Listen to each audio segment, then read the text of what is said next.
UP के जौनपुर में चोरों ने मेडिकल स्टोर को निशाना बनाया और वहां से कैश और सामान लेकर फरार हो गए। वहीं दुकान में लगे सीसीटीवी में चोरी की ये पूरी वारदात रिकॉर्ड हो गई। वीडियो में दो शख्स एक दुकान के अंदर नजर आए, जो काफी देर तक दुकान में रखे एक एक दराज को खंगालते दिखे। इस बीच पूरी दुकान को दोनों ने खंगाल लिया और कई सामान एक बैग में भर लिए, लेकिन इस दौरान दोनों अपना चेहरा ढके रहे। दोनों चोरों ने दुकान का एक एक कोना खंगाल लिया। बताया गया कि मेडिकल स्टोर को चोरों ने निशाना बनाया था और वहां से 25,000 रुपए और कई जरूरी सामान लेकर फरार हो गए। इस घटना को पुलिस चौकी से महज 500 मीटर दूरी पर बने एक मेडिकल स्टोर में अंजाम दिया गया, जिससे कई सवाल भी खड़े हो रहे हैं। वहीं अब पुलिस सीसीटीवी फुटेज के आधार पर जांच में जुटी है।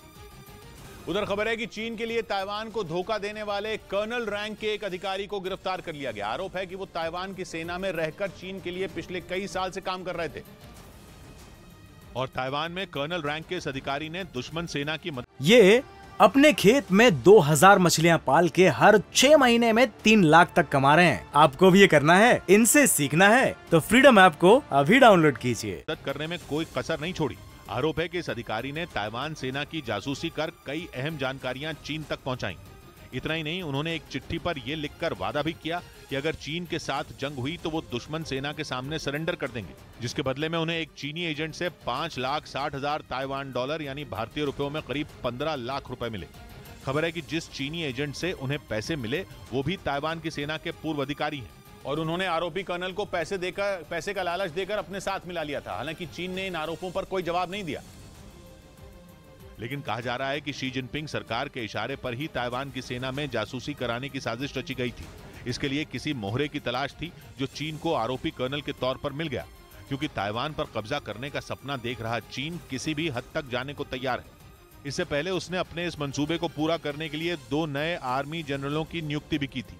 कहा गया कि इन दोनों के पास युद्ध की तैयारी का काफी अनुभव है, इसलिए उन्हें यह जिम्मेदारी दी गई।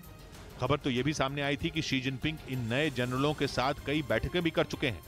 इस बीच जेलेंस्की के सलाहकार ने दावा किया कि पुतिन को मौत का डर सताने लगा है। उन्होंने आरोप लगाया कि जंग हारने के बाद पुतिन को रूस के लोग जिंदा नहीं छोड़ने वाले और यही डर पुतिन को अंदर ही अंदर खाए जा रहा है। जेलेंस्की के सलाहकार ओलेक्सी ओरेस्टोविच ने दावा किया कि रूस में युद्ध हारने का मतलब सिर्फ और सिर्फ मौत है।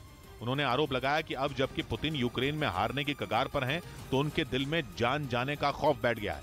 ऐसा इसलिए क्योंकि रूस में जंग हारने वाले शासक को माफी की कोई गुंजाइश नहीं होती है।